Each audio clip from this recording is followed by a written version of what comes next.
Assalamualaikum warahmatullahi wabarakatuh. Pagi semuanya, hari ini berjumpa lagi kita di pertemuan yang ke-6. Masih di bab yang kedua, tapi di sub pokok bahasan yang ketiga. Hari ini kita akan mempelajari mengenai kebebasan beragama dan juga kepercayaan di negara Indonesia. Kalau kalian tahu, kalau kebebasan beragama berarti di sini setiap manusia itu bebas memilih dan juga melaksanakan agama itu sesuai dengan kepercayaannya juga masing-masing. Nah, untuk yang akan dipelajari di kebebasan beragama, di sini pembagiannya ada 3. Yang pertama adalah landasan hukum, ya.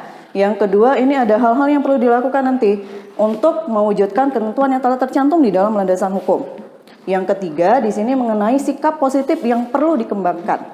Setelah nanti kita melihat dari hal-hal yang perlu dilakukan. Kita lihat dulu untuk yang pertama, untuk landasan hukum di sini pembagiannya ada 2. Ada landasan konstitusional. Ini kalau konstitusional berdasarkan Undang-Undang Dasar 1945. Kalau untuk mengenai kebebasan beragama, kalau untuk landasan konstitusional ini terdapat di dalam pasal 28E khususnya mengenai hak asasi manusia, terutama di dalam pasal 28E ayat 1 dan juga ayat 2. Sedangkan kalau untuk yang kedua, untuk yang landasan konstitusional ini terdapat di dalam pasal 29, baik ayat 1 maupun ayat 2. Sekarang kalau untuk yang kedua, untuk yang landasan operasional, ini terdapat di dalam undang-undang, terutama di dalam Undang-Undang Nomor 39 Tahun 1999. Kita lihat dulu untuk penjabarannya. Di sini kalau untuk yang landasan konstitusional, berdasarkan pasal 28E ayat 1, di sini mengenai setiap orang itu bebas untuk memilih agama misalnya, atau juga memilih pendidikan,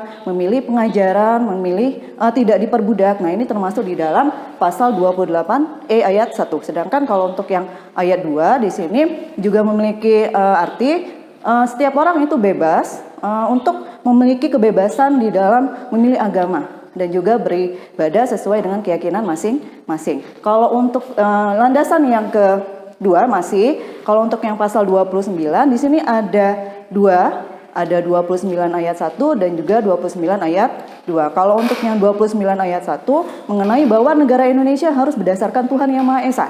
Jadi di sini untuk setiap warga negara harus memiliki keyakinan. Untuk yang pasal 29 ayat 2 berarti di sini berisi negara menjamin tiap-tiap penduduk untuk memiliki agama dan juga beribadah sesuai dengan keyakinan masing-masing. Sekarang untuk yang landasan operasional, kalau untuk landasan operasional kita hubungkan di sini di dalam pasal Undang-Undang Nomor 39 Tahun 1999 berdasarkan pasal 4, pasal 22 dan juga pasal 55. Dan sebagian besar di sini memiliki arti atau isi mengenai kebebasan untuk beragama sesuai dengan keyakinan masing-masing. Sekarang lanjut untuk yang kedua di sini mengenai hal-hal yang perlu dilakukan untuk mewujudkan ketentuan yang telah tercantum di dalam pasal 28E ayat 1 dan juga pasal 29 serta Undang-Undang Nomor 39 Tahun 1999. Apa saja yang perlu dilakukan? Yang pertama, misal adanya pengakuan yang dilakukan oleh pemerintah terhadap agama yang dipeluk oleh warga negara Indonesia. Yang perlu kalian tahu di sini, kalau untuk agama di Indonesia, pembagiannya ada 6. Yang pertama ada agama Islam, yang kedua ada Kristen, yang ketiga ada Katolik, yang keempat ada Hindu, yang kelima ada Buddha, yang keenam ada Konghucu. Nah, di sini kalau untuk yang agama, ada beberapa lembaga juga yang diakui. Ini Ibu tulis dulu ya, yang pertama contohnya. Untuk yang Islam, untuk Islam ini lembaga yang diakui ada Majelis Ulama Indonesia. Yang kedua ada Kristen. Kalau untuk Kristen di sini ada PGI atau Persatuan atau Persekutuan Gereja-Gereja Indonesia. Yang ketiga ada Buddha. Buddha di sini lembaganya ada Walubi atau Perwakilan Umat Buddha Indonesia. Yang keempat ada Hindu. Ya, kalau Hindu namanya PHDI atau Parisada Hindu Dharma Indonesia. Yang kelima ada Katolik. Kalau Katolik di sini lembaga keagamaannya ada KWI atau Konferensi Wali Gereja Indonesia. Yang keenam ada Konghucu atau lembaga keagamaan yang diakui di sini ada Matakin.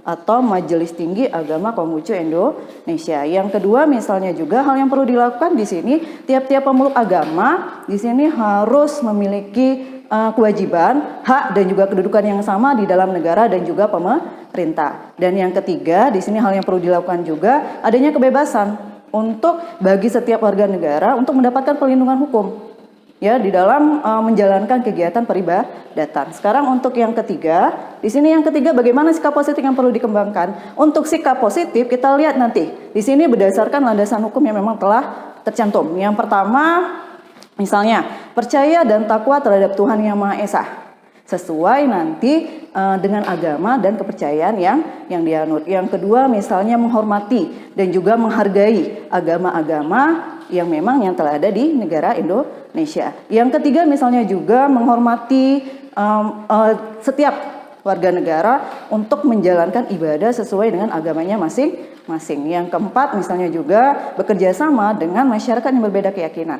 Yang terakhir, bisa juga menjunjung tinggi nilai-nilai di dalam sila pertama, di dalam Pancasila, terutama di dalam nilai-nilai ketuhanan.